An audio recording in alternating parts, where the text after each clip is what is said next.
வணக்கம் தோழர்களே. தமிழ் விடுகதைகள். பதிலை 5 வினாடியில் சொல்லுங்கள். வாங்க வீடியோக்குள்ள போகலாம். நான் வந்தால் ஸ்டொமக் ஹாப்பி. நான் யார்?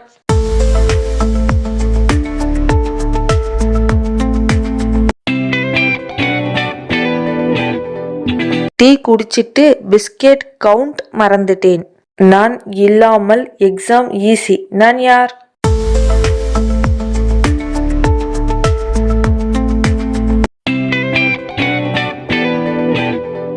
பேப்பர் பார்த்தேன்.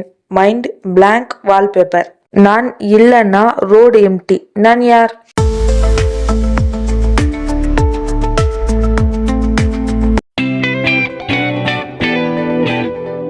பஸ் இல்ல, வாக்கிங்ல போனா ஜிம் மெம்பர்ஷிப் ஃப்ரீ. இதோட ஃபுல் வீடியோ டிஸ்கிரிப்ஷன்ல லிங்க் இருக்கு, செக் பண்ணி பாருங்க. இன்னும் இது போல நிறைய விடுகதை வீடியோக்கள் பார்க்கணும்னா ஷேர் பண்ணுங்க, லைக் பண்ணுங்க, சப்ஸ்கிரைப் பண்ணுங்க.